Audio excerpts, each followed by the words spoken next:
Benvenuto in casa di Pickering, and that's all the Italian you're going to get out of me tonight. So, except for a word here and there. Yes. Welcome to the Pickering House, and thank you for coming to this special presentation. For those of you who don't know, there might be one. I'm Linda Jenkins. I am the executive director here, and I want to give you a little idea of what's going to happen here tonight. How did all this come about? You may wonder. Well, my friend Barbara Worton and I have known each other since we were 7 years old. That's at least 10 years. By the time we were 8, we were putting on impromptu plays in my mother's backyard. My father would come home from work and find 50 people in his backyard. What the heck is going on? And we've been putting on shows and writing plays and writing together ever since then. It was her idea that we do a program kind of based around heritage stories. And Barbara and Jen and I we discovered we each have one Italian parent. Not two, one. But we also realized the Italian side is almost always dominant, and so that was kind of the genesis of these stories. The twist was to tie the reading to a charity, and we chose Salem Pantry, which does such good work in the area. So with that, let's get started. I'm going to kind of round robin this, reading a kind of a clutch of poems and stories at a time, and then moving on to the next reader. So I'm going to start here with 4 poems from my book Up at the Villa. And some of you know this, it may be new to some of you. And we're going to start with this one. My first trip to Italy, my father never went to Italy. My grandfather came here in about 1910 and never went back. So I was kind of reluctant to go because we never had stories about the old country in my house. And Tim actually insisted that I go, and we went with a bunch of friends. There were 8 of us, and we stayed outside of Florence. And it changed my life, to say the least. It was the year 2000, and we're actually going back to Florence in October. It's the first time in 23 years that I've been back, but this kind of encapsulated the feeling that I got as, oh yeah, this is the right place to be. This is called What I Think I Came For. Anna Maria sat on a wall along the Arno in the ancient city of Pisa on June 16th, the feast day of San Ranieri, the city's patron saint, giddy with vino and celebration. Her friends, Rosa and Rosaria, both nearing 70, kept their eyes on her, a little afraid she might fall in, but enjoying her chutzpah nevertheless, talking to a crowd of exuberant strangers like she was. In schoolgirl Italian, I said that we were 8 and we were here for 2 weeks, staying in a villa near Cistio. I said this mostly without verbs because I don't know them very well yet. She was from Salerno, she said, and I remembered that it was the city of my father's mother. I smiled and saw her scrutinize our group now, one by one. When she came back to me, she stroked my cheek. Pele, she said. And then she ran her fingers through my hair. Capelle, she said. She almost sang, Lei è Italiana. And I thought, yes, I am Italian. And you could be my grandmother's great niece or a distant cousin. And here we are together on this night of the Illuminata with 80,000 lights along the river on the first day that the Torre Pendente has been open in 20 years and the Prime Minister has just walked to the top, and you are telling me that I belong somewhere, maybe here, and maybe I believe you.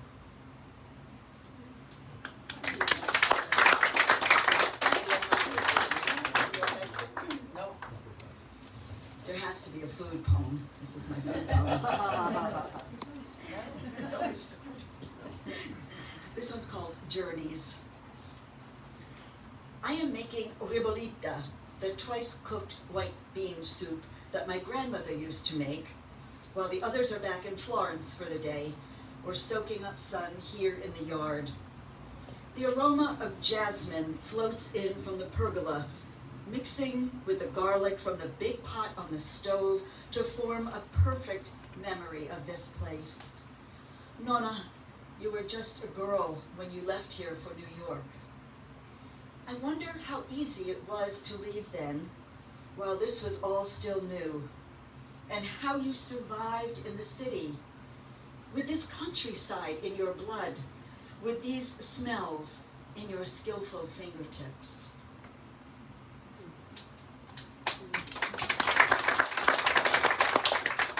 Thank you. I'm reading this one because Jim's here, and he likes this one. It's called Abbondanza. Abundance. We sit in the kitchen table. No, we don't.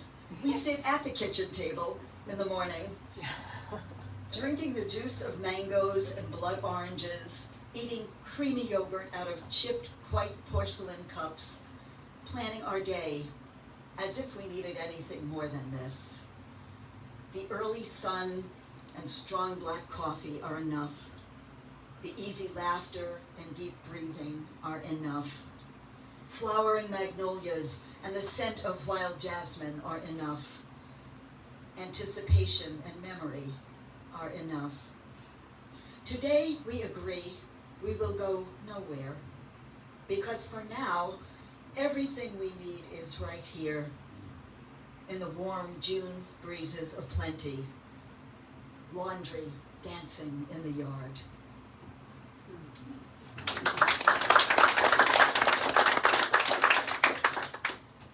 Last one, if I can find it. More about Italy. We think, we travel and we go to these places and we see these things for the first time, and they're wonderful and marvelous and all, and then you see something like this. This is called Florentine ladies.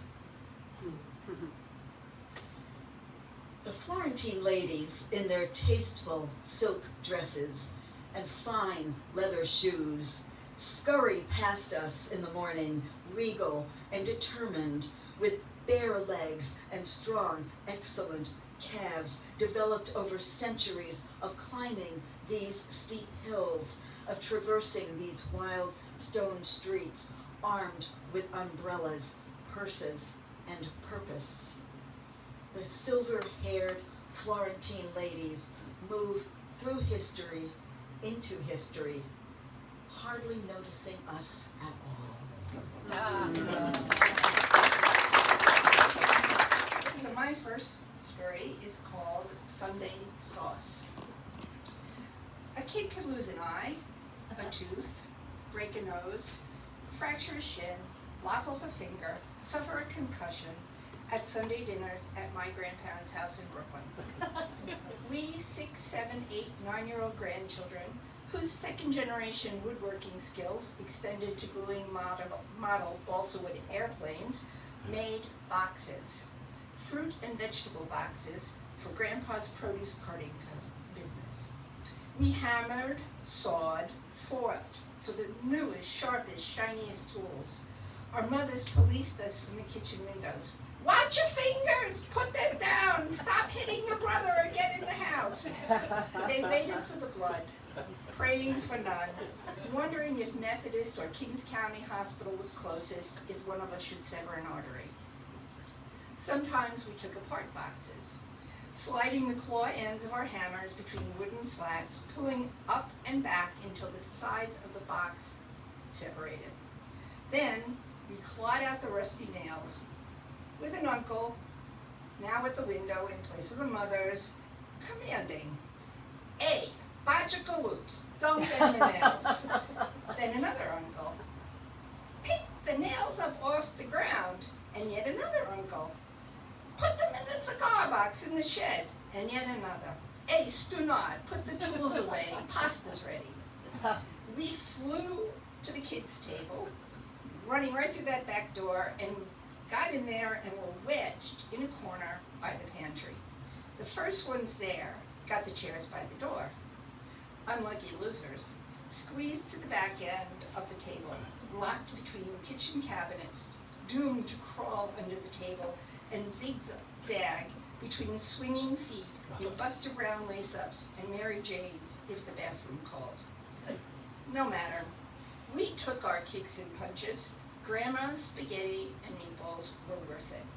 We kneeled on our chairs and battled for the ladle in the sauce bowl. We never, ever, ever, ever called it gravy. We did not twirl our spaghetti on our forks. We scooped it up, stuffed it in our mouths, and sucked up the dangling strands. Spaghetti slapped our cheeks, tomato sauce freckling our face and clothes. 10 minutes later, plates cleaned, we roared in unison, "May we please be excused?" Never waiting for an answer, we bolted for the back door, the shed, the tools, and got back to making boxes. At least until the cannoli were served.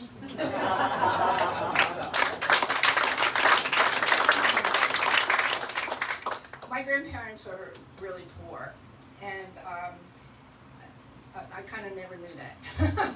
So this piece is called What I Did Not See as a Child.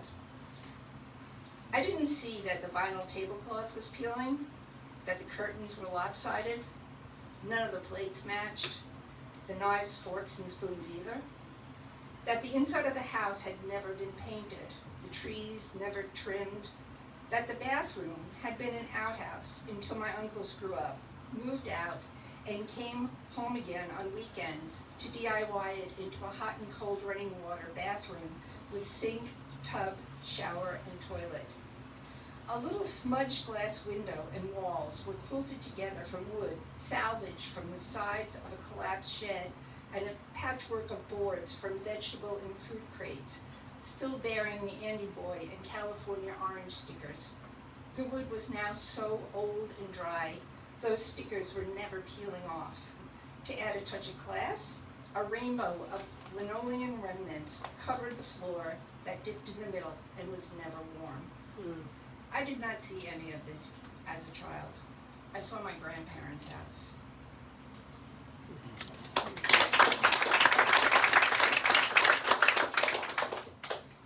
This is called immune systems. Medical researchers love disease clusters. My Italian-American family is one. Among my mother and her 10 siblings, and roughly, I think I had almost 30 cousins, there have been multiple cases of Cooley's anemia, rheumatoid arthritis, systemic lupus erythematosus, and a host of other autoimmune diseases. There was very little known about these diseases in the 1960s.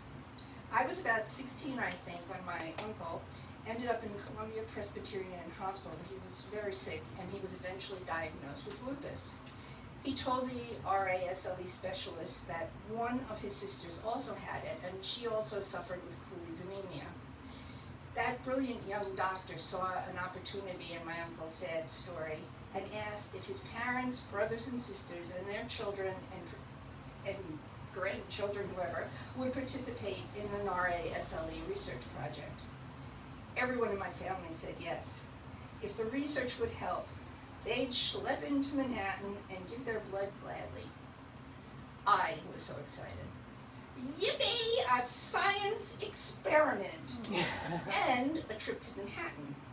Well, at least to a parking garage and the hospital diagnostic lab. We set a date and time. We all showed up, encamped in the hospital sitting room, and suddenly it was a party room. Over 30 of us, drinking sodas and coffee, and talking about this and that, and our fear of needles, and bad veins, at a volume only Neapolitans can reach without even trying. One by one, our names were called, and we each marched into the doctor's cubicles, and rolled up our sleeves, sat for interviews about medical symptoms and history, signed paperwork, and learned that some of our blood would be used immediately and some of it frozen for ongoing study. And when it was over, of course, we went out for Italian food. Yeah. One of my uncles knew a guy who knew a local place that could fit all of us for dinner. We ate. We compared the restaurant's meatballs to my grandmother's meatballs, the gold standard against which all of her daughters and daughter-in-law's meatballs were measured. We talked about suspicious rashes, aches, and pains. We were afraid to tell anyone we had, about bone weariness, swelling, and lupus treatments and their side effects. Between the crunching of our cannolis, an uncle asked the assembled group, "Did the doctor tell you?" Everybody stopped chewing, and mouths full chimed, "What?" That uncle nodded and cracked a crooked grin. The doctor told me, heavy emphasis on the me, that our family was the largest family cohort to participate in this research. Pride, not sadness, that we were bound by 2 potentially deadly diseases around the restaurant. Even the kids were smiling, crooked, ironic grins. I'm telling you, if we had suspenders, we would have snapped them. We mattered. We were more than poor immigrants who ate foods with names so-called real Americans couldn't pronounce, and cheeses they said smelled like toe jam, who were assumed to be in the mafia or unhinged because we talked with our hands. We were medical celebrities. And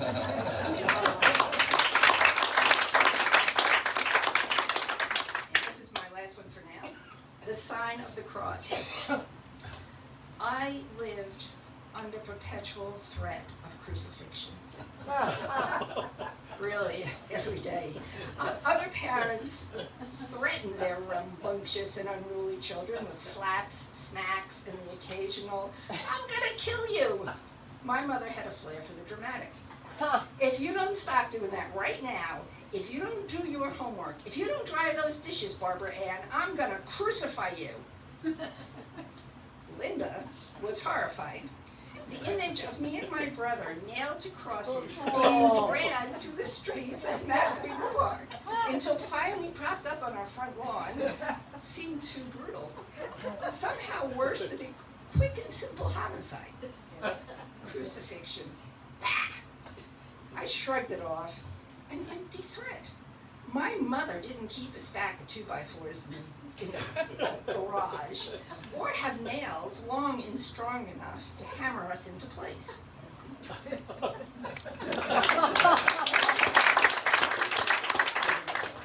Just kick me. Yeah, right.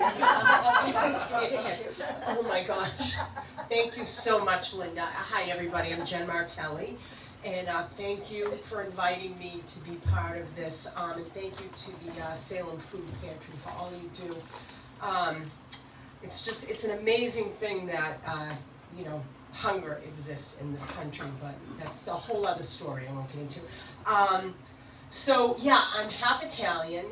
My last name is my husband's name is Martelli, but my maiden name, and I talk about that a lot in both of my books, was Colella. I grew up in Revere.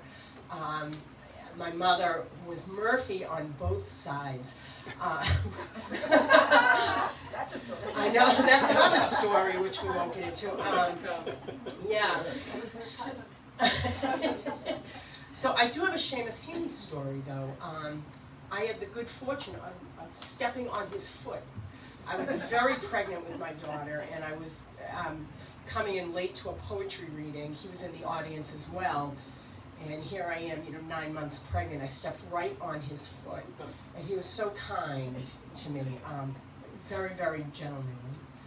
I'm going to read from my 2 books, and just a little bit of background. My first book, My Tarantella, somebody mentioned Tarantella. For some reason, when people introduce this book lately, they've been calling it My Tarantula, which is fine, but I'm okay with that, but okay. So this book started, I started writing about Kitty Genovese, who was murdered in 1964 in Queens, New York. And I was really kind of exploring my own Italianness. I'm 3rd generation on both Irish and Italian, as were most of the people I grew up with. So, people weren't speaking the language. On my mother's side, her parents died when she was very young, so she was Italian. She was, basically became part of my father's family. In my other book, The Queen of Queens refers to Geraldine Ferraro. who was on the presidential ticket in 1984 with Walter Mondale. They were crushed. I mean, this was the second time I could vote in a presidential election. So she lost New York, her home state. She lost Massachusetts. They lost everywhere. So I was exploring what it meant to be an Italian-American woman, especially. So I'm going to bring the happiness down a little bit. So I'm just letting you know that. That's my preface. So I'm going to start in the North End, which is where my grandparents, their parents came over from Italy, and both my grandfather and grandmother's parents were pregnant with them. They were the oldest. So this first poem is a prose poem. I'm sorry to explain this much, just one other thing. So this poem started as a prompt. I had to list all these certain constellations, stars in the Orion constellation, and this story happened almost exactly as it, which never happens, in writing fiction. I mean, we're making things up all the time. But I had to have a rabbit, a large and a small dog, a weightlifter, and a unicorn, and all these things happened in the North End. So the title is From the Field Guide to the Stars and Planets. Astronomers added the unicorn to the Orion constellation family for completeness. I said to my two friends, I've been writing about Kitty Genovese because she looks like everybody I'm related to, like me with my black hair cut short into a pixie. We stood on the cobblestone sidewalk off Hanover Street outside the store that sold Italian horns, Christ heads, Bafana witches, hollow sugared eggs with scenes of the Passion where the yolk once was, rabbit's feet dyed pink. A big man in a weightlifting belt tried to pass around us. He was walking two dogs, a roan pit bull and a toy terrier. In a falsetto voice, I said to the dogs, "Hi, babies." "Hey, baby," the man said back. I asked my friends, "How do you pronounce her name?" Olivia said, "Well, we'd say Genovese." Lorette said, "Maybe you're writing about her because she wasn't heard, or she was heard and not listened to." I was about to tell them that Kitty's brother said their name like the crime family Genovese, because some Italians didn't want people to hear that long vowel at the end. But Olivia said, "We're unicorns, Italian women who write. We're that rare." I wanted espresso with a lemon rind and rock candy anyway.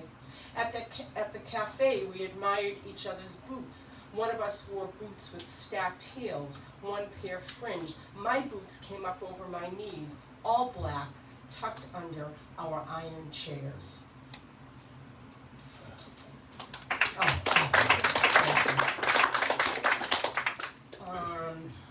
So we're going to move to Revere, which is really funny.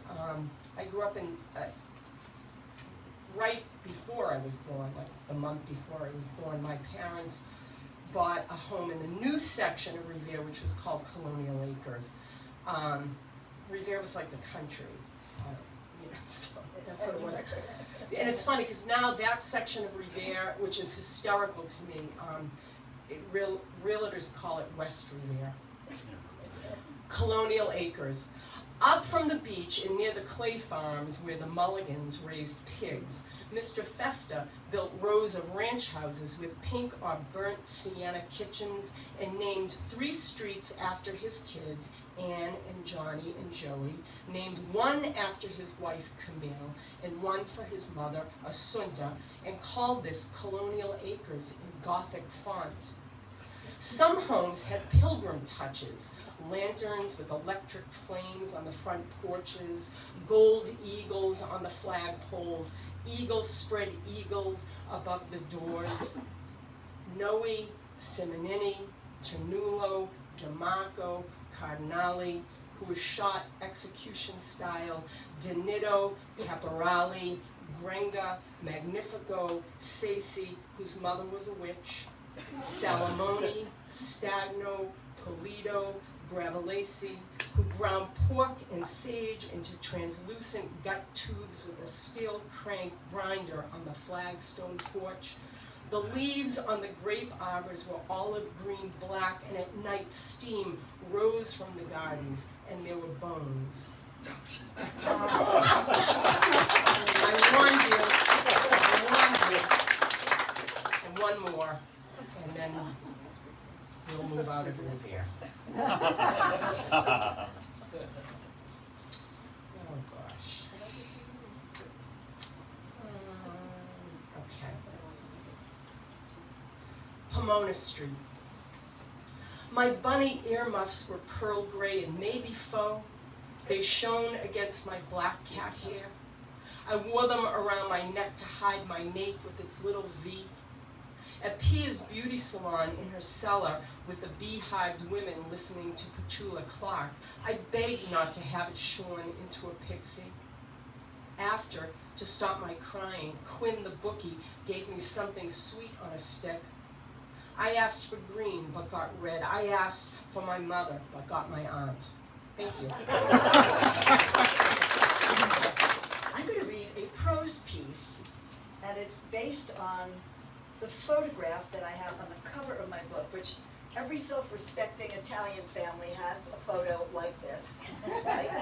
And you probably have as many questions about it as I do, so I'm going to read this. Oh, yes. When you buy the book, you'll have it for yourself. Good bitch. Do it again. This is called La Familia. A few months after my grandfather died in 1971, my parents made a trip into New York City to pick up something they had left there a few months before. I was newly graduated from college and home for the summer, awaiting my wedding that August, after which I would move back to Oneonta, New York, so my new husband could finish his college degree. He was 6 years older than I, but had only half-heartedly attended a local college before we met. Not this husband. When Mom and Dad came into the house with a large bundle wrapped in brown paper, I was curious. I did not know anything about this escapade. What could it be? We all walked over to the dining room table and they began to carefully unwrap it. The carved gold leaf frame was the first thing that I saw, and then little by little, a black and white photo was revealed, surrounded by a thick black velvet matting. It was beautiful. It was La Familia. Turns out, while they were cleaning out my grandfather's house, they came across this old photo of the family, Grandpa and Grandma Dini, and their two sons, Ferdinando and Francesco, my uncle and father, aged maybe 4 and 2, circa 1924. The photo was apparently in rough shape, so they had taken it to a restorer in the city to fix it, enlarge it, and frame it. He had done a beautiful job. Without hesitation, the framed photo was hung in a place of honor by the front door of our house in Massapequa, completely incongruous with the early American furniture and brass starburst clock and sconces on the wall, left over from the 60s. When they moved to Palm Harbor, Florida 8 years later, the photo went with them and was hung in the dining room next to the hutch. And when my father died and we packed up the house, the photo came north with me and Tim, where it's had a place of honor in my office ever since. I've always been a little curious about it. Almost every Italian American I know has a similar family photo taken in front of some classical backdrop, and I'll bet we all have pretty much the same questions. Where did they get the money to do this? Why did they do it? Was a copy sent back to their villages to show that they were prospering in this new world? Were those clothes rented? Or was this their big occasion best? Was this taken at said big occasion, or did they go into a studio? Of course, I have no answers for any of this. It's just another family mystery that will never be solved. My father is the little guy up on the pedestal. I love his little hands that seem to have too many fingers at first glance. But no, it's just the right number. And the bowl haircuts on him and my uncle are just adorable. Which parent placed which ceramic bowl on their heads and clipped through howls and squirming, I wonder. Look at the little belted jackets with bows peeking out at the top, the short pants and leather ankle boots. It's all too precious. My grandmother, always a large woman, looks gorgeous here. A gold bracelet and necklace, I imagine that even in black and white. A small, elegant purse dangling from her fingertips, perfectly coiffed hair. How on earth did they tame her curls? And that dress, Mamma Mia, a far cry from all those cotton-flowered house dresses I remember. My grandfather looks regal in his three-piece suit and so proud of his family. A lovely wife, 2 healthy boys, work that could sustain them, and a future in America. It was what they came for. It was what they wanted. Fast forward a few years, and the Depression hit. I'm sure times were hard, but my grandfather found work with the WPA to keep his family going. Before the end of the 1930s, the family moved out of Brooklyn and into the suburbs. Grandpa kept working for almost 40 more years until throat cancer took him. He was one tough cookie. Never looked back. He lived his Italian life at home in America, went to work with his Italian friends from the old neighborhood, and saw his sons and their families grow a little less Italian every year. I don't know how he felt about that. A mixture of pride and regret, I suppose, that is never resolved in one generation. Look at their eyes in this photo. Every one of them, straight on, unwavering, beautiful, dark Italian eyes. Things will change after today. A crashed economy, another world war, death and more death, unbearable pain, but also joy, weddings, births, gardens, holidays, new beginnings. Tutto andrà bene, la mia famiglia. All will be well. All will be well.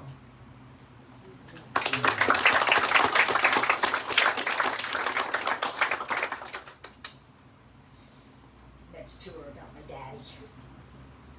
This one's called Tomato Knife.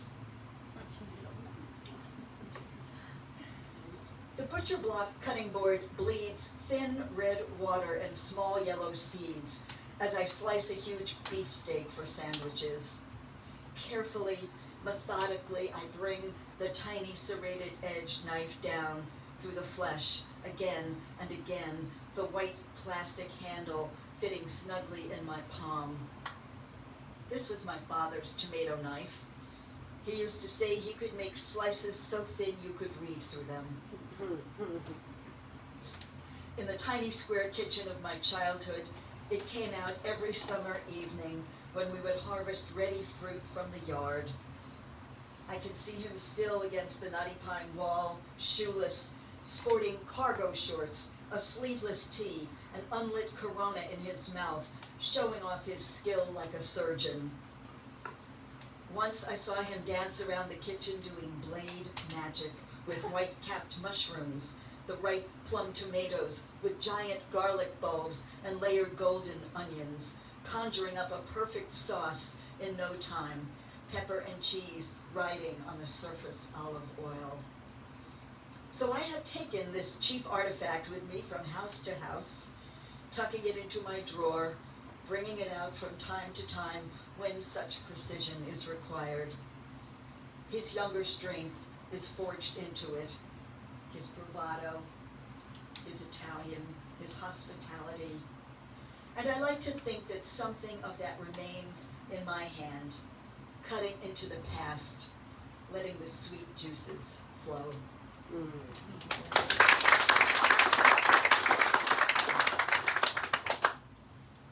And then on the other hand, there's Daddy and his mama. We found out that our parents grew up a block away from each other in Brooklyn, Sunset Park in Brooklyn. Just found that out recently, after 10 years of knowing each other. This one is called Errands.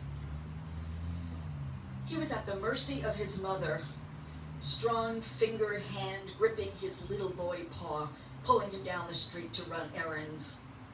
Back then, there was still the butcher and the baker and the vegetable man to visit, all along the streets of Sunset Park. She bargained while he cringed, hoping just once she would pay what was asked. Hoping just once she would not reach into the oil-stained paper bag in which she kept her money, the garlic-scented money. Waiting for the inevitable discount, leaving satisfied and just a little smug. He used to say that she could calculate compound interest in her head, this peasant girl from the old country who never saw the inside of a schoolhouse. Still, the child in him wilted as they walked down 20th Street, past the banker and the milkman and the fruit vendor, Daddy aching to be nothing more than American.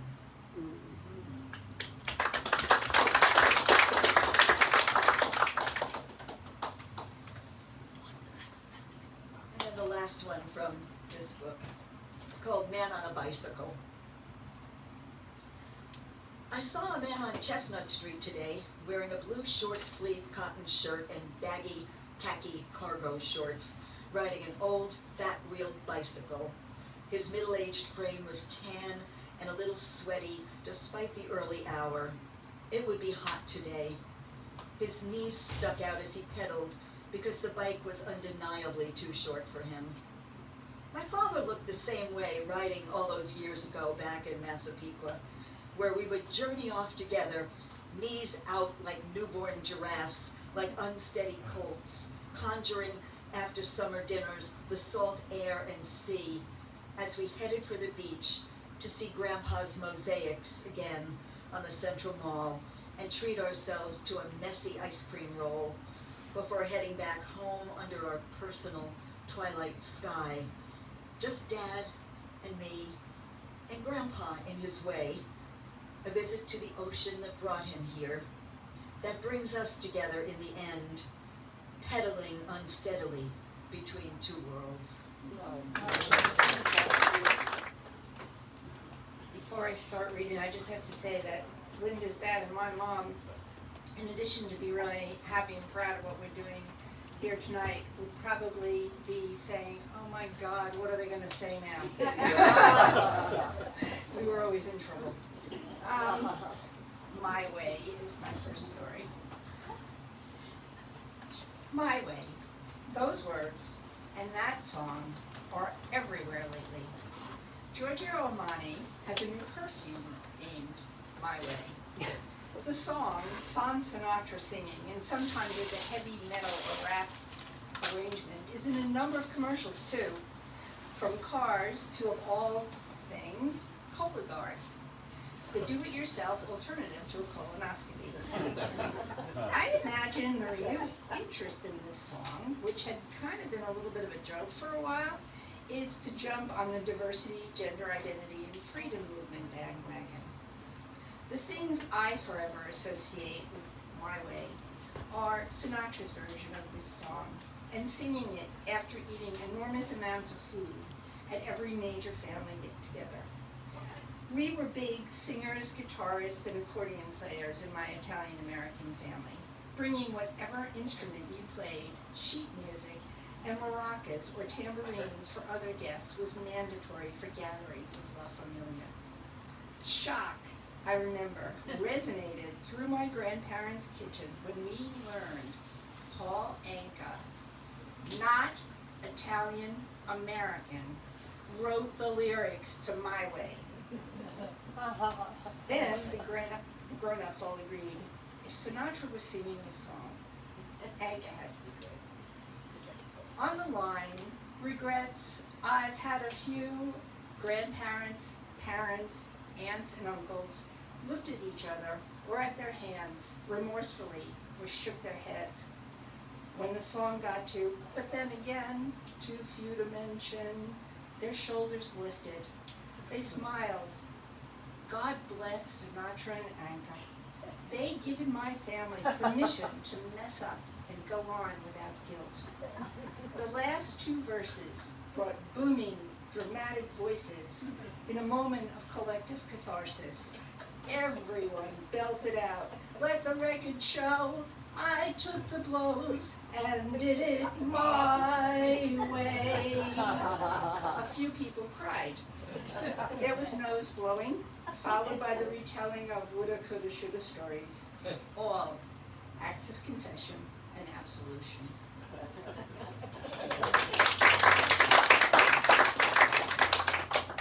Pre-wedding nerves.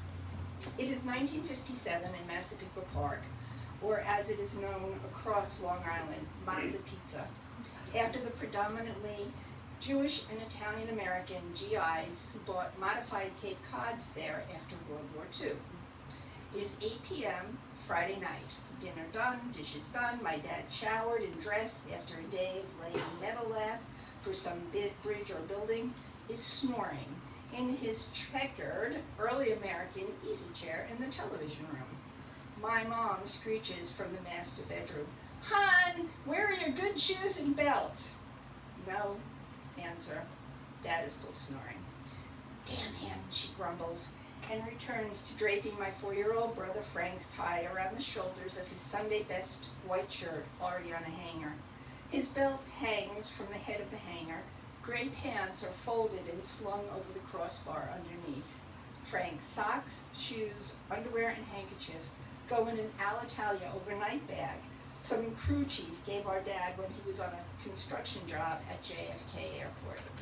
"Franklin," my mother bellows, and Dad is awake. "I've got your suit and shirt in the garment bag. Where are your good shoes and belt?"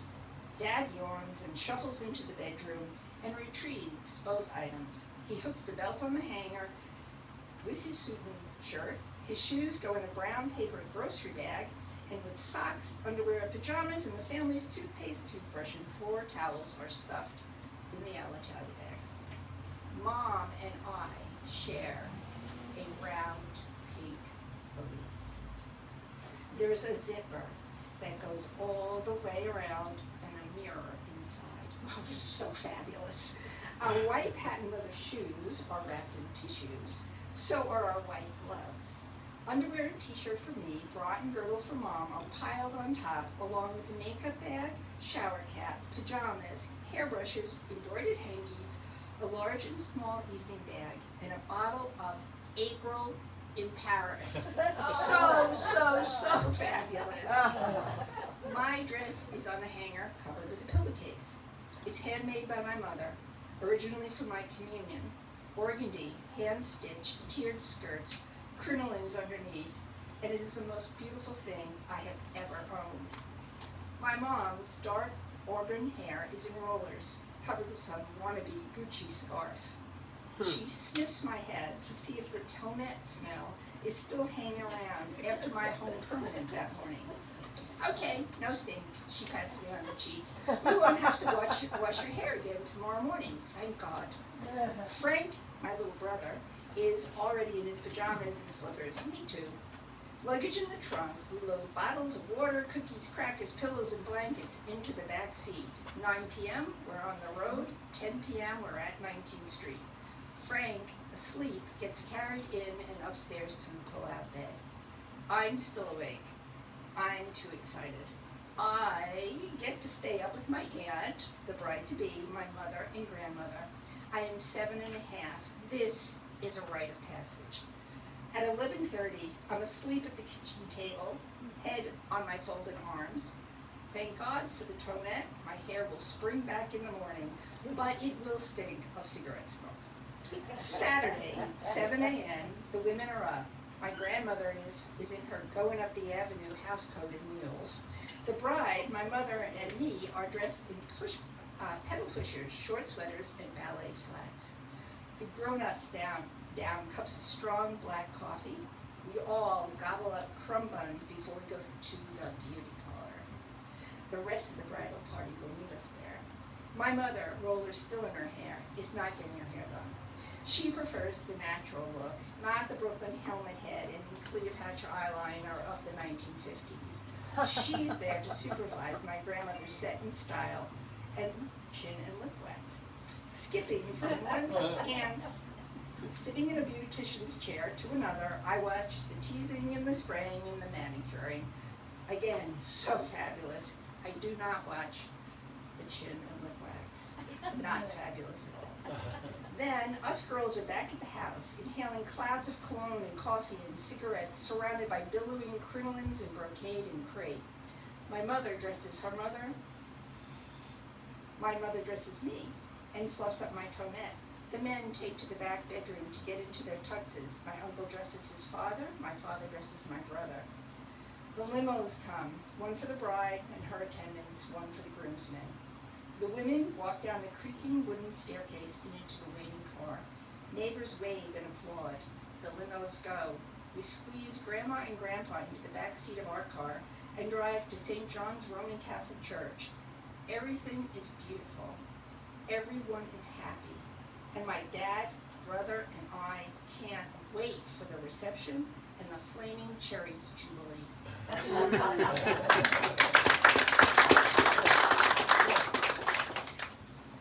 This really happened, this story. It's called No Escape. The London New English Library and Pan crowd, editors, copy editors, art directors, proofreaders, and readers like me, hung out on Fridays after work in a pub on the Fulham Road. Nick, the editor-in-chief of both those venerable publishing houses at one time in his career, was a good friend and took me on as a freelancer. I made more friends, women in publishing. One of those Fridays in the pub, I met this woman, Nikki. All my friends at Pan had been nattering on about introducing us certain we-be besties immediately. Nikki, like me, was American, a New Yorker, born in Brooklyn, and living in London. After World War I, and before he turned 40, my grandfather was in a business partnership of sorts with this guy, Nick the Greek. My grandfather, known as Italian Patty to the guys on the street, owned a trucking company. Really, it was one rattling truck. It might have been a Mack.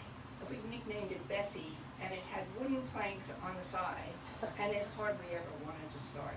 But Grandpa and Nick the Greek worked together because Nick had vegetable barrows, and he and my grandfather made regular visits to Hunts Point Produce Market, loaded vegetables and fruits into the boxes that were built in my grandfather's shed in the backyard on 19th Street, hauled them home in my grandfather's truck, loaded them into Nick's barrows, and then sold them on the streets of Brooklyn and split the profits. Nick, like my grandfather, had a huge family. So now, back to the pub on the Fulham Road. Nikki and I are having the where are you from conversation. Nikki, I'm from South Brooklyn. Me, oh wow, that's where my mother's family lived, 19th Street. Nikki, seriously? My mother's family lived on the same block. Me, my grandfather had a trucking and carting company. Nikki, really? My grandfather worked with this guy? Wait, what was your grandfather's name? Pasquale, Pat Nardone. Oh my God, your grandfather was Italian Patty? My grandfather was Nick the Greek. We talked for a few minutes, celebrated the connection, and moved on. We'd waved to each other at public publishing events, but all invites from me to Nikki for lunch went unanswered. I have a feeling that she, like me, was happy to have moved 3,000 miles away and wanted to leave some things behind.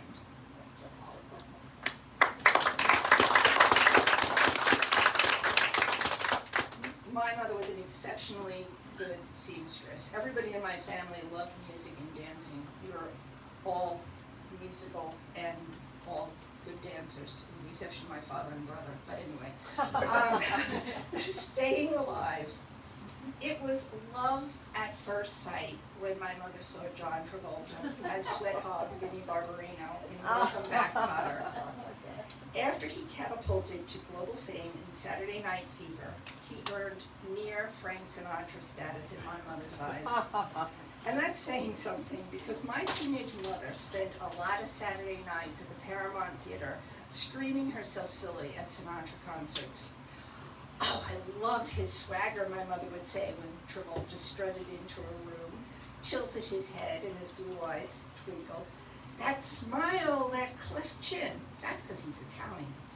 They, my mother used the collective pronoun to cite culture vultures to add authority to facts she shared, say his dancing's as good as Fred Astaire's and Gene Kelly's.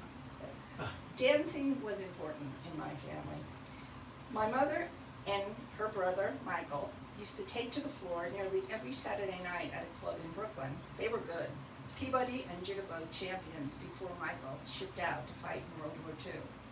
Of even greater importance to my mother was being Italian. John Travolta could dance, number one. He was Italian, number two. He was touched by genius as far as my mother was concerned, and I think she would have adopted him if she could. Christmas 1977, my brother, sister, father, and I found little boxes with 14-karat gold Italian horns, corno fortuna pendants under the tree. We were safe from the evil eye. My father and brother also got disco shirts. Those shiny, tight-fitting polyester shirts John Travolta wore dancing his way into my mother's heart. But the best was yet to come from the men in my family. Leisure suits. They were hot by Easter 1978. They're what they're all wearing, including John Travolta, my mother professed. An accomplished seamstress, she ran up on her Sears sewing machine polyester leisure suits for my brother and father. One in lilac, the other in powder blue. Somewhere in our attic there is a picture of the two of them, my father who wore anything my mother told him to wear, and my hippie professional musician brother with shoulder-length hair standing side by side in their suits and matching disco shirts like models on the Simplicity sewing pattern. My mother did her last jitterbugging in Christmas 2004. I miss her every day and laugh when I imagine what she would say if she saw John Travolta now without his luxurious black Italian hair. Good, okay. So this is what happens when you do sort of a round robin. Like I had certain poems I was going to read that I'm like, oh, yeah, these different ideas. So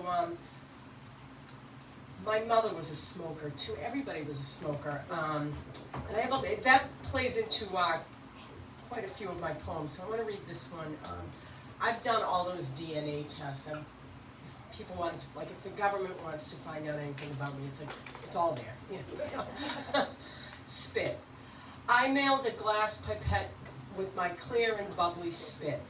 It took longer than I thought to fill, but I did it, bent over my kitchen sink. Weeks later, someone sent me back a map. Campania, Molise, Salerno, circling in the Mediterranean. My Helix jeans floated and floated on the surface like the oil the Strega up the street from my old home poured on bowls of water. She frightened me. Sometimes the golden green oil meant money, sometimes love, and once cancer. She could read the future and told me my present. I was a very bad girl who had drawn blood from Maria, her granddaughter, that time we fought over a doll by my mother's junk garden. My mother put on her camel hair coat, came out on the porch with a cigarette between two fingers, yelled at me to come home now. Crazy witch, she said. I loved that cool topaz button wool and the shape she blew from her menthol true. Circles and swirls. I smoked for years. My throat is still so thick, coated with something dark and poisonous.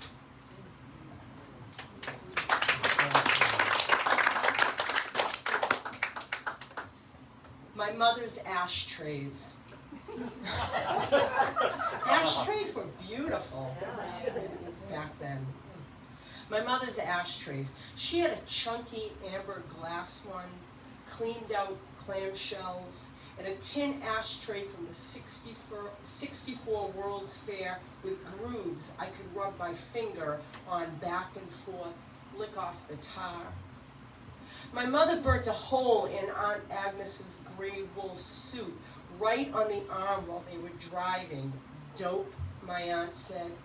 She hated our Italian hair.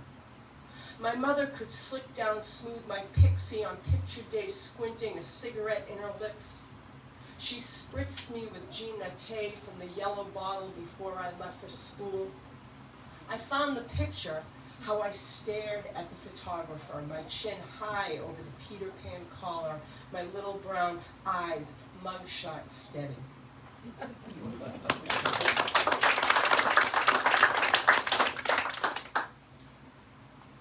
So it's funny. My father never cooked. He wasn't. There were certain things he really liked, but there were certain Italian foods he really, really did not like at all. But there were things that only the men could cook, like, and especially this happened around the holidays. So my uncles could only cook the aglio olio on Christmas Eve, just as a background. Gray Figs and Leaves by Wedgwood. My mother's china was bone white, barely used, and rimmed with 14-karat gold. Nobody wanted it after she died deep into that awful summer. The bowls were too shallow, could barely hold one ladleful of the aglio olio that only my uncle was allowed to make each Christmas Eve. The olive oil rose in fat round shapes, made a slick layer on the hot broth above the angel hair, around the single anchovy, its salty, thick ocean taste lasting too long. The Strega would read our futures, how the oil refused to sink, how it refused to join, how the oil could look like a monster's egg or the lost green beryl that fell from my mother's ring. Sometimes I forget what is memory and what is wished for. Would my mother be with me for all time? Would I keep her china with the wreath of gray figs and leaves with metal paint that could explode? What of her ring?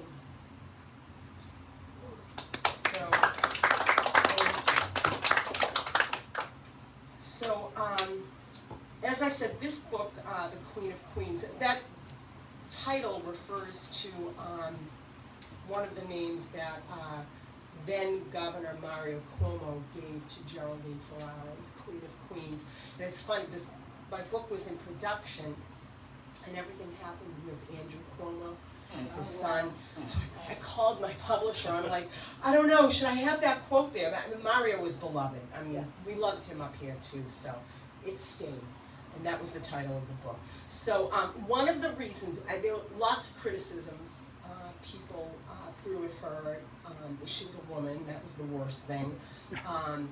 She was Italian, she was pro-choice, highly pro-choice.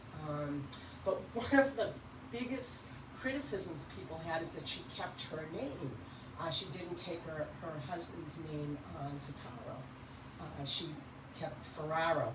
So this poem is about that. It's about the whole taking the husband's name, keeping your name, which is your father's name, so it all goes back to that.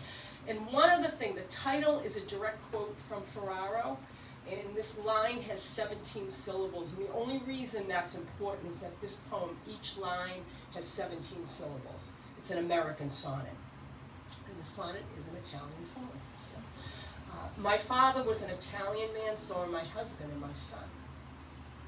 Sometimes when my stiff joints pop, women appear and want to talk to me. No matter how carefully I move, these women want to use their tongues. We all know that the dead can't speak, but some can shake rice in a tin sieve.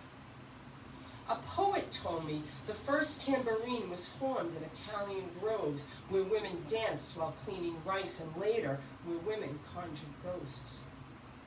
I was ashamed to tell them I swapped my father's name for my husband's, the vowels so round at the end they slipped into my smooth white sockets. No matter how far back I searched, the names were father's names, thick as guns.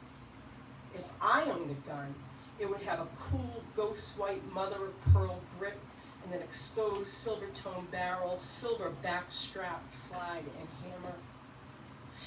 Its sound would sound more like air sucked out from small pink lungs or finger snaps.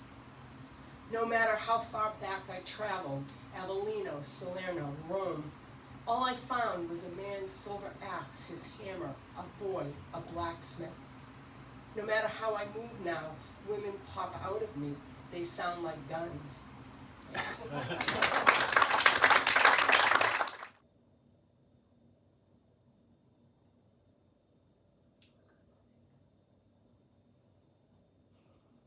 Asking in my pidgin Italian if they are cotton and not wool because I am allergic. No lana, see? Most nights I dream like this, of there, not here, surrounded by the comings and goings of the squat nonnas with their bags and the sweater-vested men, doing what they have always done. Un caffè, un cornetto, while their wives bargain and get just a little extra, just the way they like it. For all the sun, the day is deceptively cool. I pull my coat closed and head towards the steps, the old stone steps that are still slippery with dew. At the top, I turn back and look. The arches, umbrellas, food trucks, the single table with an old woman selling herbs from her garden, her flowered dress and pinned up hair just so. At 4 o'clock in the morning, I come here to find my way. It's called The Fabric of Life. My friend Jane's mother was very chic, and she loved gold. Gold everything, gold everywhere. One Christmas, she redecorated their bathroom.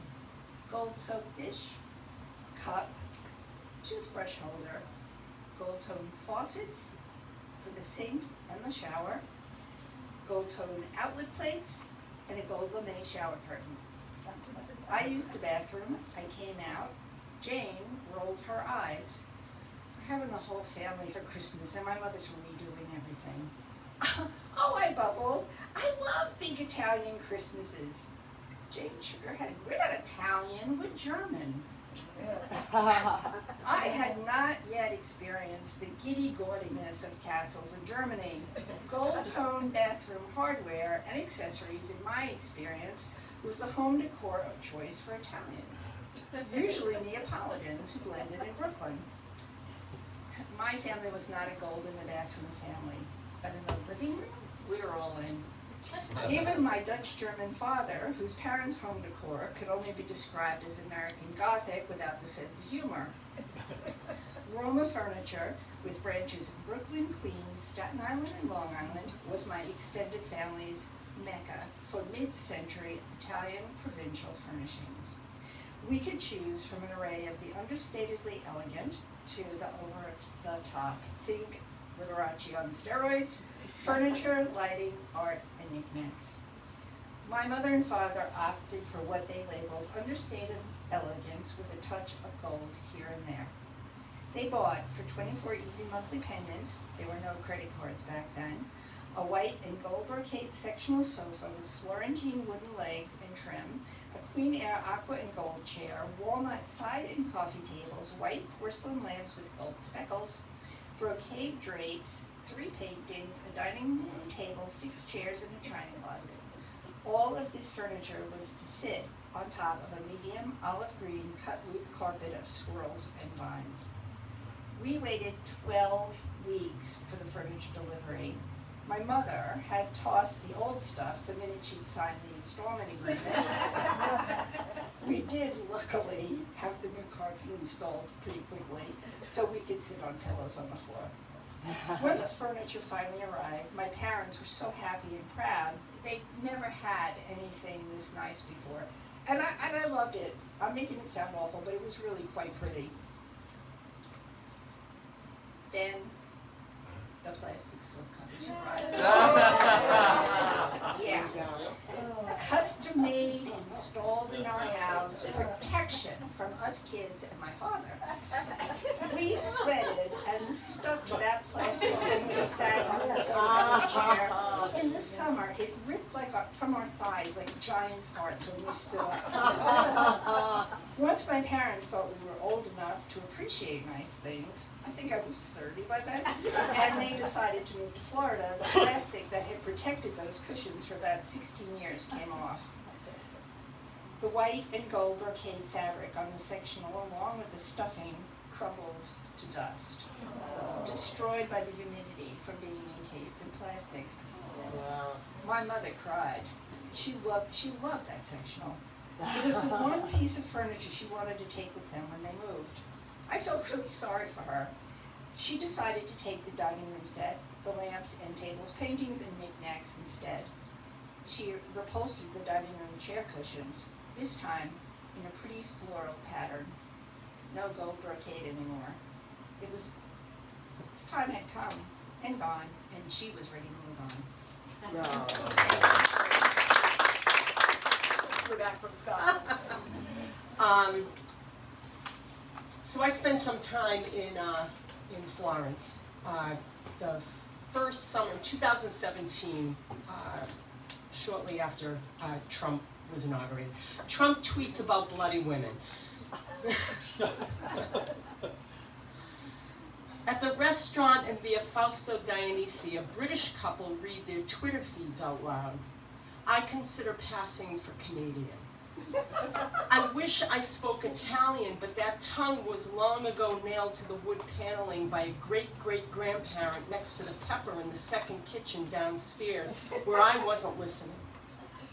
There was a sadness to the language, all gunmetal pulled from the sulfur mines deep within the heart of that old country, but who am I to guess what that meant? They were so proud to be rid of the tongue that jutted out of Medusa's head and broke legs. Here in Italy, I can't pass for Italian, not even with my black eyes, my hair, not with my olive skin. Thank you.